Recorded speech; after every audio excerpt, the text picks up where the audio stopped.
Et si Hanoï était une femme? Eh bien, si Hanoï était une femme,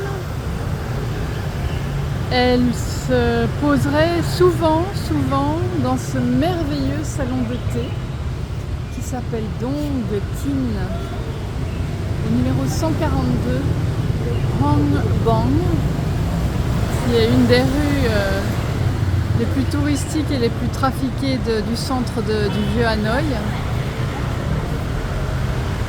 Voilà, 142 Dong Tin. Et c'est tout à fait par hasard que j'ai découvert ce lieu magique, qui est un havre de paix et de féminité pour moi, qui est un havre de délicatesse, de bon goût, de confort, de quiétude, avec, comme dans toutes les maisons asiatiques et vietnamiennes et chinoises aussi, je pense, toujours la présence de l'eau, de la terre, du feu, de l'air et des offrandes, un temple avec toujours des offrandes, toujours cette tradition merveilleuse de gratitude, un bel arbre qui évolue vers le ciel, et puis un intérieur tellement soigné, tellement précieux, comme un bijou. Là vous avez le salon, des petits salons particuliers dans tous les sens. Une influence très chinoise, évidemment. Beaucoup d'œuvres d'art et une atmosphère de respect, qui donne vraiment envie de se poser. Et ça me donne envie de vous partager une petite réflexion que je m'étais faite à propos de Hanoï, parce que en tant que voyageuse solo, je suis toujours à la recherche d'endroits avec cette fameuse feminine touch, ces endroits dans les villes où une femme puisse se sentir bien, se sentir en sécurité.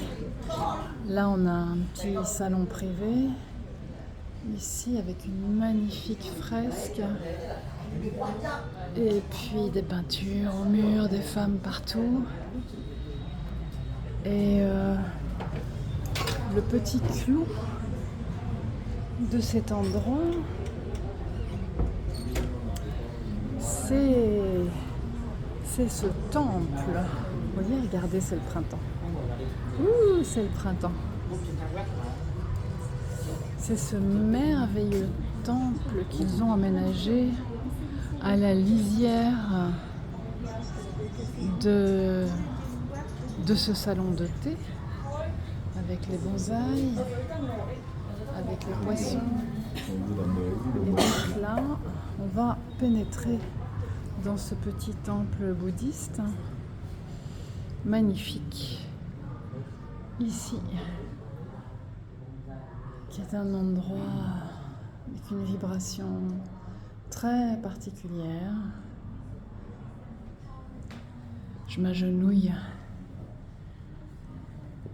Les textes sacrés, les fruits, l'encens, Bouddha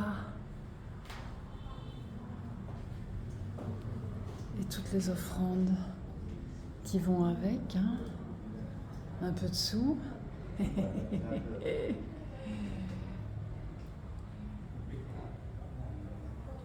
L'oiseau porte bonheur,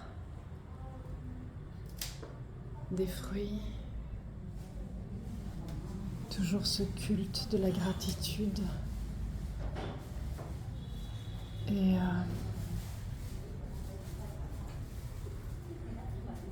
les transcriptions de la parole de Bouddha, Ho Chi Minh, le père de la nation vietnamienne. Et on va tout doucement sortir du temple pour continuer notre petite visite et surtout notre petite réflexion sur ce sentiment vraiment de paix que j'ai. Alors que je me balade vraiment à toute heure du jour et de la nuit parce que j'aime dénicher. Je remets mes chaussures, hein. Voilà. Parce que j'aime dénicher des endroits insolites et je suis toujours en recherche d'incongrus et toujours en quête de ce qui ne se voit pas au premier regard. Et bien me balader dans Hanoï quasi à n'importe quelle heure du jour et de la nuit, dans n'importe quel quartier, vraiment. Et bien, regardez ces détails de portes, comme c'est beau. Eh bien, je ne me suis jamais sentie en insécurité. Jamais.